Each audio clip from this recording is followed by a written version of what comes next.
Regard, œil avisé, prunelles aiguisées, la midinale est aux aguets. Par Pierre Jacquemin et Pablo Pillot-Vivien, tous les jours à 12h30.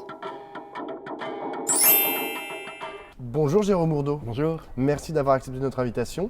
Alors après être passé par le Nouvel Observateur, vous êtes journaliste à Mediapart où vous êtes en charge des sujets liés aux libertés publiques. Et c'est bien une question de liberté publique qui est en jeu avec l'arrestation de Julian Assange, le fondateur de Wikileaks qui s'est fait arrêter la semaine dernière. De quoi la traque d'Assange est-elle le nom? Qu'est-ce qu'il représente, Julian Assange? Alors Assange représente une nouvelle manière de traiter l'information sur Internet, c'est-à-dire que la sortie de Wikileaks en 2006, même si elle a eu un éclatement médiatique vraiment qu'en 2010, ça a été un peu une révolution dans la manière de traiter les sources pour la presse, avec cette apparition de plateformes de vérification et de protection des sources. Et voilà, ça a été les premiers à faire ça, et qui a donné par la suite un peu plein d'autres plateformes qu'on connaît aujourd'hui.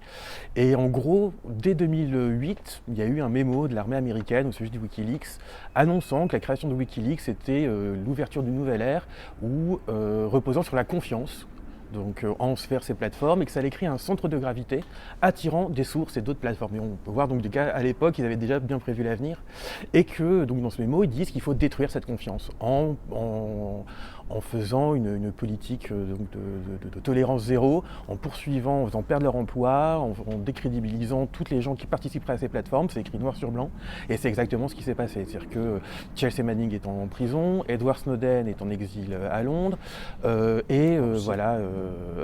Russie, pardon.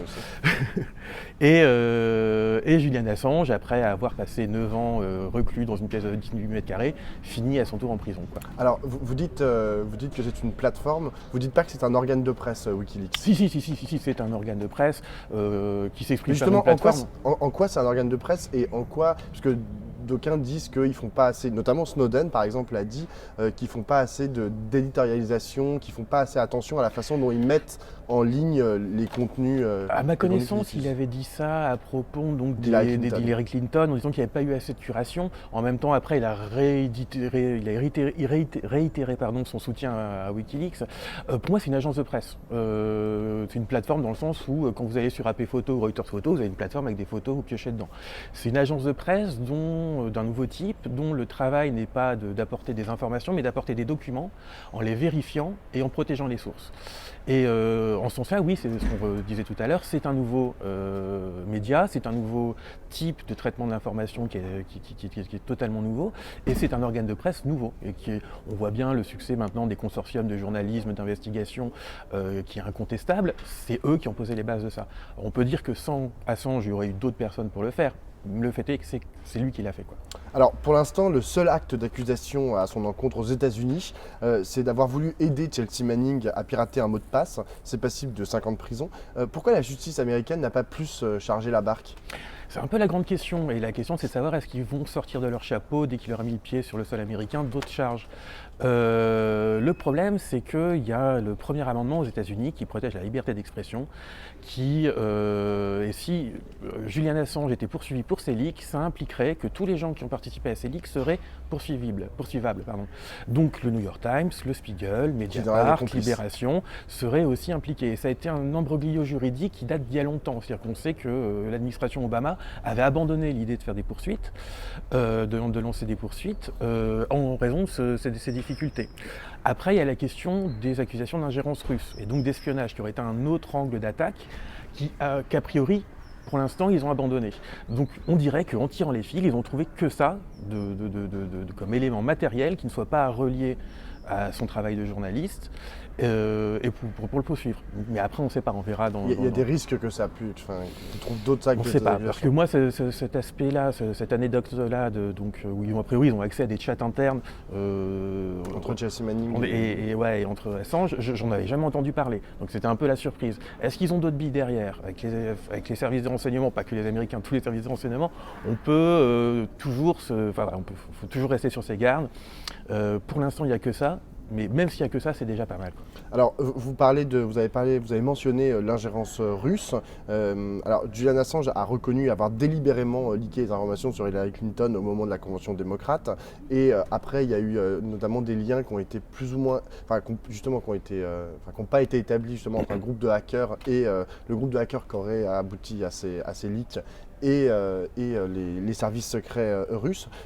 Au-delà de la publication des documents au nom d'une sacro-sainte vérité dont Julian Assange voudrait se faire le héros, est-ce qu'Assange est-ce que vous pensez que Julian Assange pourrait avoir envie de se frotter à la politique politicienne aussi, au-delà de, vous voyez, par rapport à sa personnalité qui est souvent décrite comme narcissique, etc. Dans le cadre des DNC Est-ce que vous croyez que ça peut dépasser la juste quête de vérité? Dans le cas des DNC Leaks? Oui.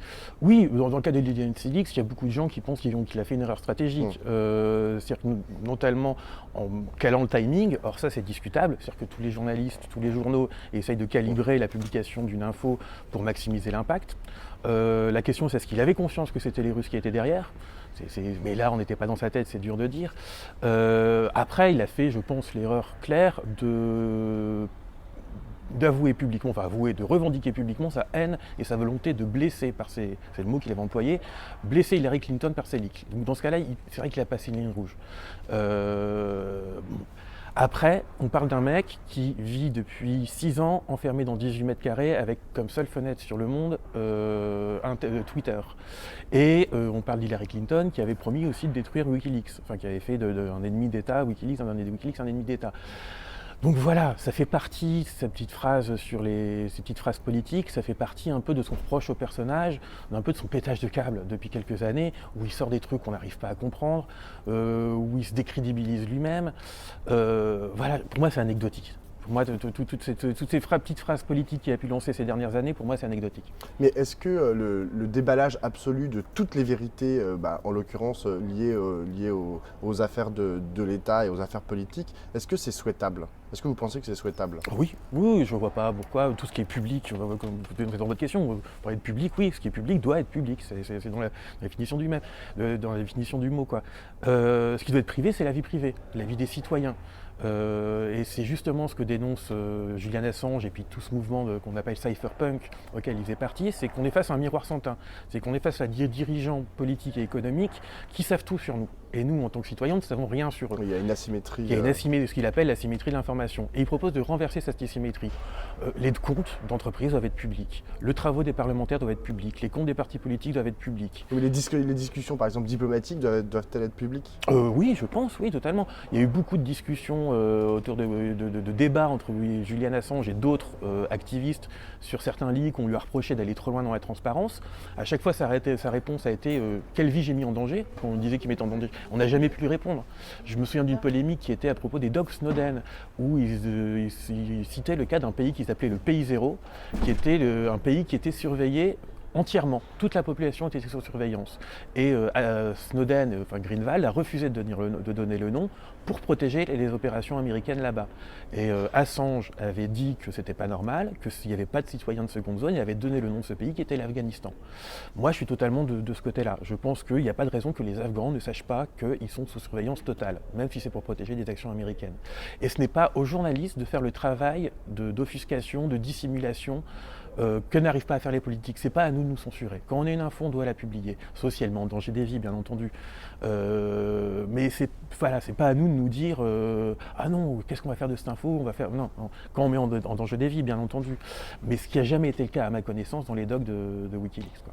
Comment ça se fait parce que là, les seuls à avoir réagi en faveur d'Edward Snowden et de façon assez virulente, c'est la Russie, en faveur de Julian Assange. Justement, Edward Snowden, donc le lanceur d'alerte de la NSA, est en exil en Russie.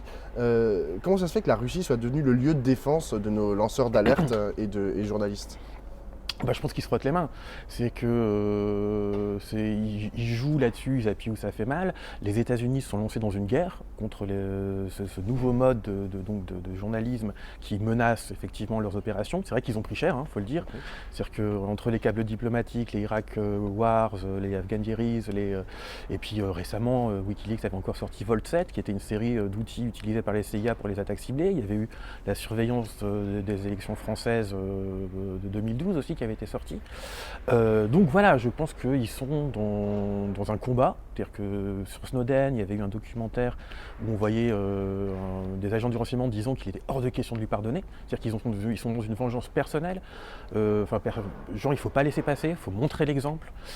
Et la Russie, face à ça, qui eux n'a pas été impliquée dans grand-chose, se frotte les mains et joue le jeu du bon gendarme, du gentil flic. Alors que voilà, c'est pas un État plus gentil, et eux aussi font de la surveillance, il n'y a aucun problème là-dessus. Simplement, c'est que c'est les États-Unis qui se sont fait prendre dans le pot de confiture, avec la main dans le pot de confiture, et que face à ça, la Russie joue logiquement le jeu du gentil défenseur des droits de l'homme, ce qui est totalement ironique, bien entendu. Snowden lui-même a dit qu'il préférait ne pas être en Russie et être ailleurs. Mais oui, pour eux, c'est du bonheur ce qui se passe aux États-Unis. Alors j'ai une dernière question. Beaucoup de grands journaux, comme vous l'avez dit tout à l'heure, de par le monde, ont largement travaillé, puisé dans les Wikileaks. J'allais presque écrire fait leur beurre sur les Wikileaks. Il y a des chances qu'il y ait une vague de soutien internationaux portée en premier lieu justement par eux? J'espère. Là, les premières réactions, j'ai pas eu le temps de tout voir là depuis le week-end, mais en fin de semaine dernière, il y avait quand même pas mal d'éditos disant qu'il faut le soutenir malgré tout, pour le principe, pour ses activités de journaliste, qu'il soit jugé en Suède pour ce qu'on lui reproche là-bas, mais qu'il ne soit pas jugé aux États-Unis pour ses activités de journaliste, et que c'est une question de principe qui nous touche tous. L'édito d'Edoui ce matin était, quand ils sont venus chercher un singe, en rapport à ce fameux poème, c'est que le prochain, ça sera effectivement peut-être Mediapart, ça sera peut-être effectivement un journaliste Spiegel. Il faut savoir qu'autour de Julian Assange, il y a d'autres personnes, il y a Chelsea Manning, il y a Sarah Harrison, il y a toute une bande d'activistes, de volontaires qui ont donné de leur temps pour tout ça et qui risquent aussi de se retrouver en prison. Donc j'espère que ça va se mobiliser. Pour l'instant, oui, je vois notamment toutes les grandes ONG américaines, que ce soit l'ACLU, le FF, se sont positionnés clairement là-dessus.